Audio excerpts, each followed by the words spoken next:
Okay guys, nandito po ulit tayo ngayon para ituro ko sa inyo kung paano ang paggawa ng tamang decoration sa inyong cupcake. Ayan, ito po yung ating cupcake. Ayan, ito na po yung nagawa kong cupcake ngayon. Ayan. Ayan po sila, yung mga cupcake na nagawa ko. Okay. Ngayon po, ituturo ko sa inyo yung magandang disenyo para sa cupcake. Una, kailangan natin ng icing. Ito po. Ayan po ang ito po yung ating kasangkapan. Ayan. Icing po siya. Okay.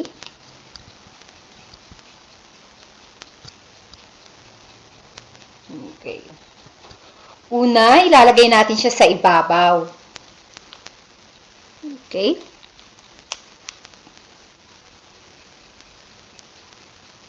Ayan. Ito yung aking mini cupcake. Iikot nyo lang siya. Okay, yan. Okay. Ito na yung cupcake na nagawa natin. Tapos, pwede nyo rin siyang patungan. Patungan ng, eto, tulad nito, yung parang dahon or something parang tuldok. Nasa inyong design yan. Maging creative ba? Ayan. Ito siya ngayon. Ganito ngayon ang itsura niya. Ito yung mini cake pa lang natin yan. Maliit pa lang yan. Tapos, yung nilagay ko pala sa ibabaw na brown, chocolate, icing. Chocolate icing sa. Ito naman ang ating sprinkle. Ayan. Okay. Wilton kasi ako eh. Ayan. Yan ang brand ko. Okay. Siyang ilalagay natin sa ibabaw.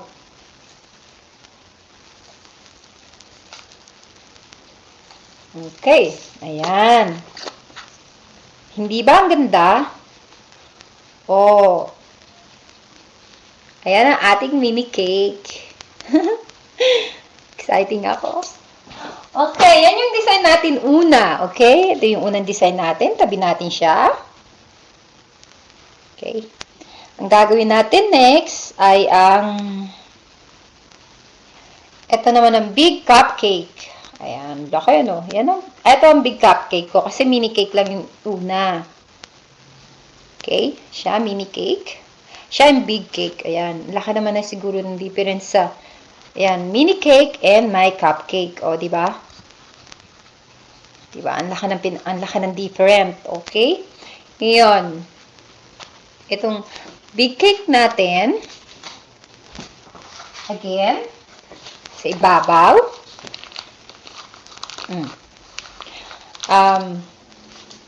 i-design ko siya ng puro lahat. Okay?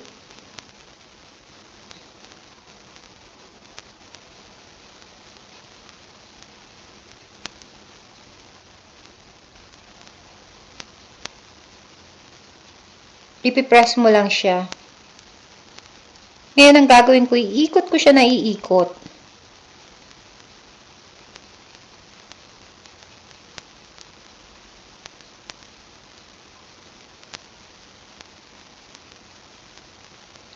Teka, nangawit ako.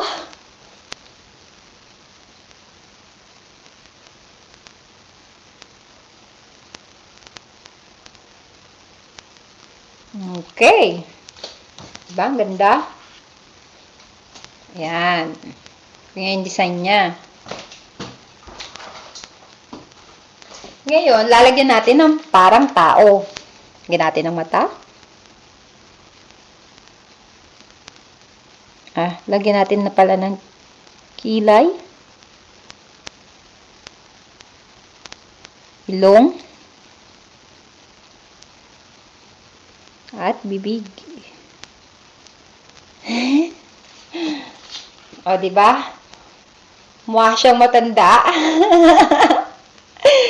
Ay, yung bibig lakihan natin konti.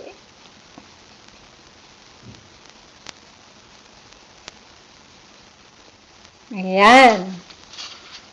Oh, di ba? Ayan yung ating nagawa ngayon. Ngayon, alagyan natin siya ng design. Yung ating sprinkle ulit.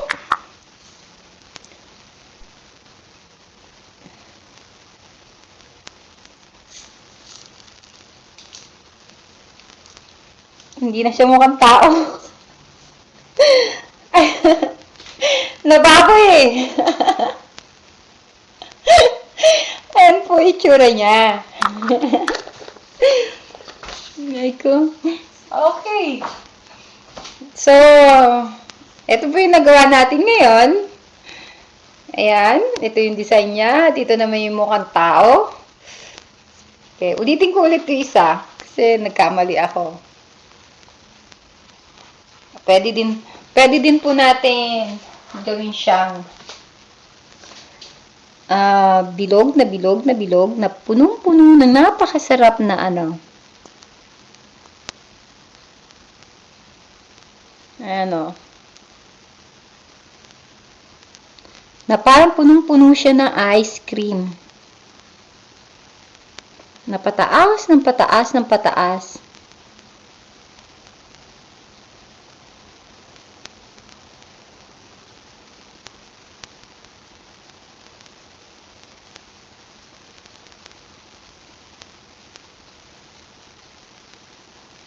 Ayan. O, diba? Ang ganda. Parang hairspray. Ayan lang. So, paano? I hope na nag-enjoy kayo sa mga multi-design ko ng mga cupcake. So, maybe see you next time. Ayan. Kasi yung parang tao, nababoy eh. Ayan o. Tingnan po natin yung itsurang tao. Ayan po siya. Okay. Sarap po, no? Bali, yan ho lahat ng aking cupcake na nagawa today. So, sundan ko lang yung pattern and then gawa ulit ako. Ibang design. Okay, see ya. Bye!